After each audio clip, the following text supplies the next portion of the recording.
అండి, నమస్తే.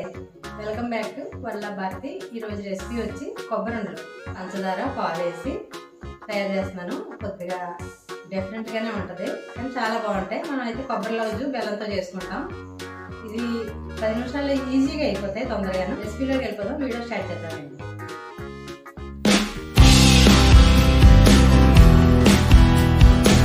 కొబ్బరికాయ ఉంది కదా, కొబ్బరికాయని ఇలా చేసుకోవాలి. మనకి నిన్న శ్రీరామనవమి అయింది, చెక్కలు ఉంటాయి కదా, మనకి ఎప్పుడైనా చెక్కలు ఇలాగ ఉన్నప్పుడు ఇలా చేసుకుని పెడితే పిల్లలు ఇష్టంగా తింటారు.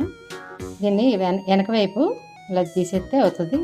ఇదైతే ఎలా వస్తుందంటే డీప్ ఫ్రిడ్జ్లో పెట్టేసుకోండి.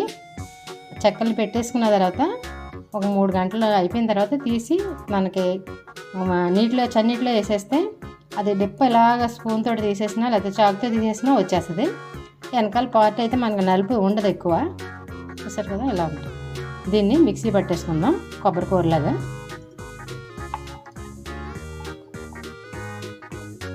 ఇలాగా మిక్సీ పట్టుకుంటే కూర రెడీ అయిపోద్ది. స్టవ్ వెలిగించి కళాయి పెట్టుకుని 1 స్పూను నెయ్యి వేసుకుందాం డ్రై ఫ్రూట్స్ వేపడానికి. సన్నగా కట్ చేసిన డ్రై ఫ్రూట్స్,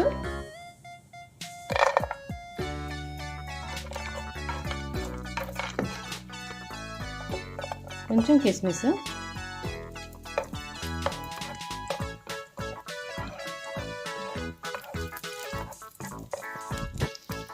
కొంచెం ఉబ్బేదాకా వేయించుకుంటే సరిపోద్ది. ప్లేట్లో తీసుకుందాం.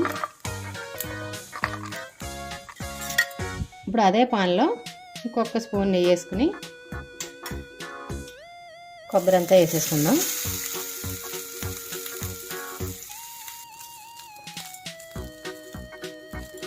చూసారు కదా, ఇలా పచ్చివాసన పోయేదాకా, కమ్మటి వాసన వచ్చేదాకా వేయించుకోవాలి. 1 కప్పు చిక్కని పాలు వేసుకోవాలి. మేగడ పాలు వేసుకుంటే ఇంకా బాగుంటుంది, టేస్ట్గా ఉంటుంది.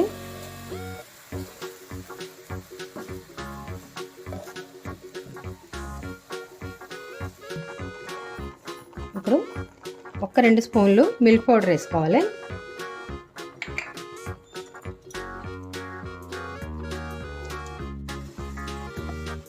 ఇలా పాలు దగ్గర పడ్డాక ఇప్పుడు 1 కప్పు పంచదార వేసుకుందాం. 100 గ్రాములు ఉంటుంది ఇది పంచదార. ఒక పెద్ద కొబ్బరికాయకి ఇంత పడుతుంది అనమాట. నేను 2 చెక్కలు చేశాను. మీరు ఎంత చేసుకుంటారో దాన్ని బట్టి వేసుకోండి, తీపి చూసుకోండి. పంచదార వేసాక కొంచెం లూజ్ అవుతుంది.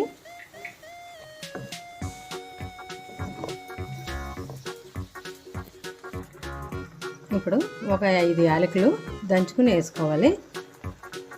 అప్పటికప్పుడు వేసుకుంటేనే బాగుంటుంది.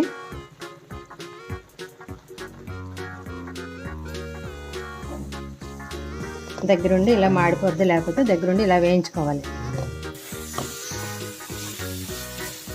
ఇలాగ దగ్గర పడ్డాక ఉండ వచ్చి సైజ్ చూసుకోవడమే మనం. ఇప్పుడు వేయించిన డ్రై ఫ్రూట్స్ వేసుకుందాం. స్టవ్ ఆఫ్ చేసుకుందాం. చల్లారి పెట్టుకునేది ఉండలు చేసుకుందాం మనం. చల్లారాక చూపిస్తాను. చల్లారిపోయింది కదా, చల్లారాక కొద్దిగా నెయ్యి రాసుకుని మనకు కావాల్సిన సైజు ఉండలు చేసుకోవడమే.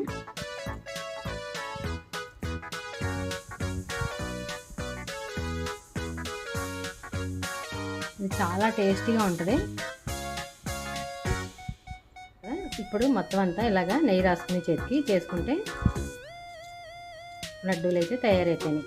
కొబ్బరి పాలు లడ్డు ఇలా ఫ్రిడ్జ్లో పెట్టుకుంటే ఒక వారం రోజులు ఉంటాయి, బయట పెట్టుకున్నా 2-3 రోజులు ఉంటాయి. లడ్డు అయితే ఇలా వచ్చినాయి, చాలా ఎక్సలెంట్గా ఉన్నాయి. రుచి కూడా అంతే అద్భుతంగా ఉంది. మీరు కూడా ఇలాగే చేసుకుని మీకు ఎలా వచ్చిందో కామెంట్లో చెప్పండి. మన వీడియో నచ్చితే లైక్ చేసి, షేర్ చేసి, సబ్స్క్రైబ్ చేయండి. మీ బంధువులకి, మీ ఫ్రెండ్స్కి షేర్ చేయండి. Thanks for watching. మరొక మంచి వీడియోతోటి మళ్ళీ కలుసుకుందాం. బాయ్. కొబ్బరిలో టేస్ట్ చూసి చెప్తాను ఎలా వచ్చినాయో.